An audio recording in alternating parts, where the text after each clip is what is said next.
Life is indefinable and indescribable. It is a mystery beyond words. If somebody asks what is the definition of life, I can say, and I can only say, it's indefinable, it's indescribable. Today we shall not define life, we will dissolve into it. Because the very moment you try to define or describe life, you have already stepped out of it. Words are always late. Life is always now. I heard a story. Plato was a great logician in Greece. One could even call him the father of logic. He had a large academy where he taught people reasoning. There was a fakir named Diogenes, a very carefree and rare kind of mystic, somewhat like Mahavira, who even lived naked, once wandered into that academy. A class was in progress, and Plato, the great logician, was teaching. In our country, in India, a name Aflatun is given to Plato. He was a great logician, and if anyone argues logically in the village, people say, "Are you Aflatun?" Though he lived 2500 years ago. One day, Diogenes arrived at Plato's academy while he was teaching logic. As Diogenes stood at the back listening, a student stood up and asked, "What is the definition of man? How do you define a human being?" Plato replied, "Man is a two-legged animal without feathers." The definition seemed complete. A creature with two legs and no feathers. Diogenes burst into laughter. Plato asked, "Why are you laughing?" Diogenes said, "Wait, I will send a reply to this definition." He went outside, caught a rooster, plucked off all its feathers, and sent it in saying, "This is your definition of man, a two-legged animal without feathers." Then he told Plato, "Now change your definition, and whenever you make a new one, send it to me. I will send its answer. You keep making definitions, and I will keep answering them."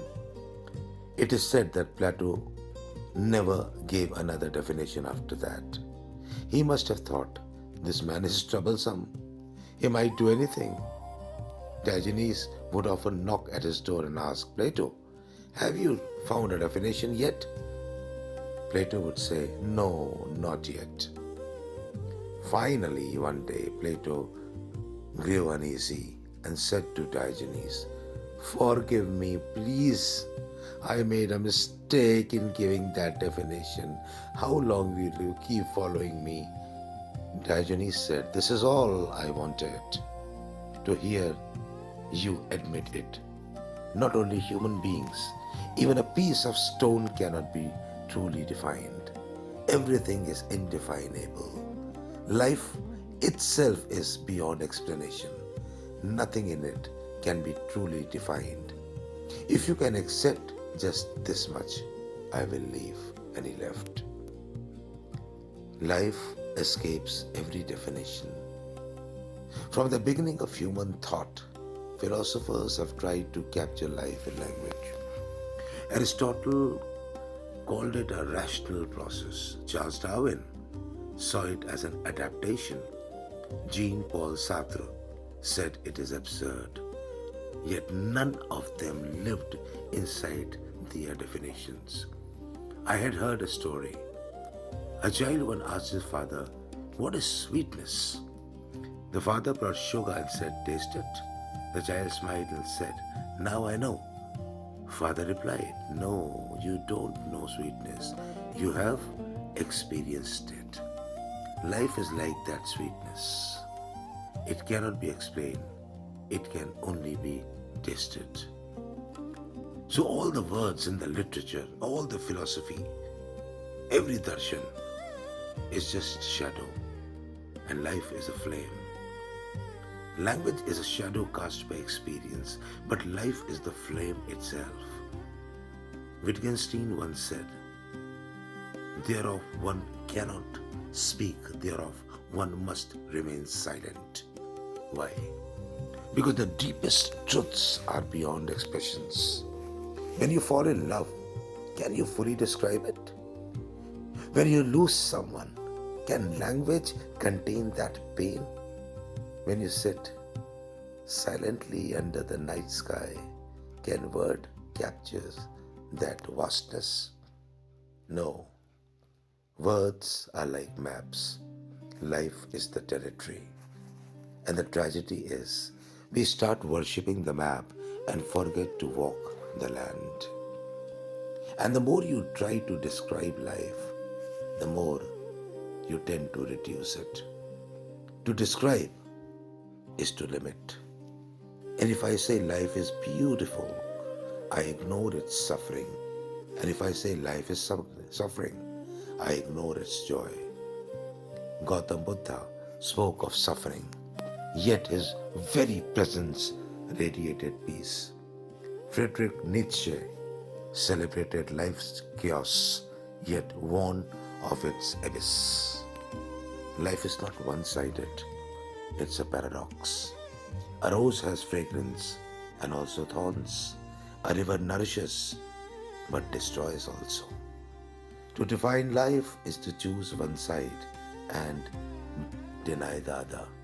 But life itself refuses to be divided.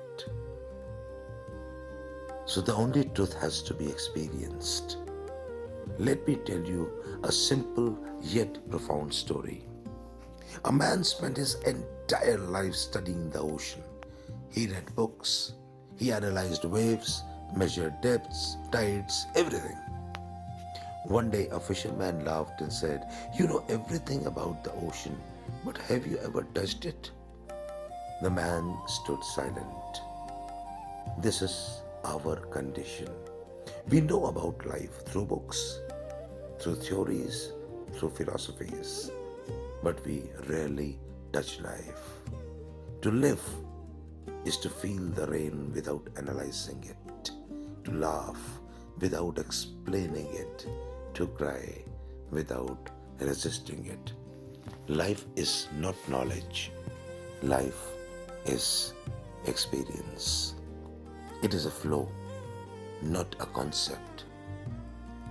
A great Chinese philosopher Lao Tzu said, "The Tao that can be told is not the eternal Tao. The moment you name it, you lose it." Life is like a river.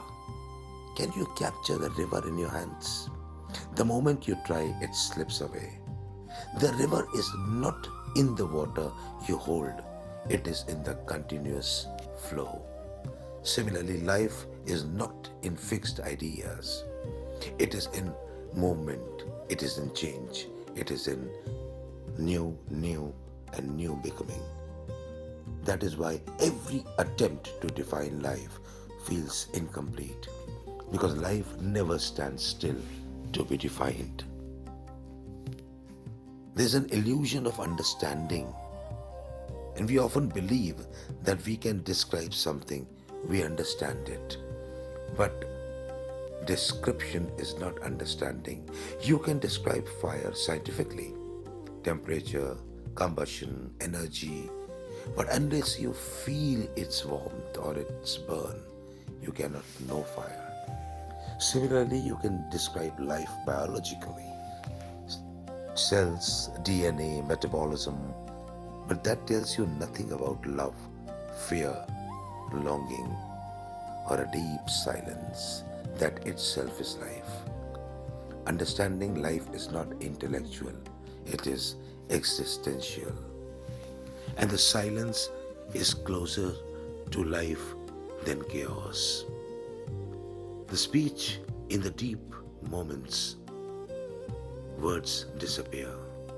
When you meditate, when you stand before the mountains, when you look into somebody's eyes with love, there is no language. There is only presence. Soul, beautiful presence. Silence is not empty, it is full of life. In fact, silence is the only language of existence. And life is not a problem to be solved. But we, modern men, modern people, treat life like a puzzle. What is the meaning of life? What is the purpose? What is the formula to lead life? But life is not a mathematical equation. It is a mystery. A problem needs solution. A mystery needs participation. You don't solve life, you live it. But yet again, the danger of labels come. The moment you label life good, bad, success, failure, you distort it altogether. A failure today becomes a blessing tomorrow. A success today may become a burden tomorrow. Life is too vast to fit into our small labels. Just like the sky cannot be contained in a window frame, life cannot be contained in human definitions. So, live, don't define. Now the question arises, so what should we do? Stop trying to describe life and start living it. Love fully, love deeply, experience completely. Don't stand outside life as an observer. Jump into it as a participant. Because life reveals itself only to those who live it, not to those who analyze it. Life is indescribable and indefinable, not because it is empty, but because it is so too full. It overflows every word, every thought, every concept. It is like trying to hold the ocean in the cup. So drop the cup and become the ocean yourself. And then you will realize life was never meant to be described. It was meant to be lived. It was just meant to be lived.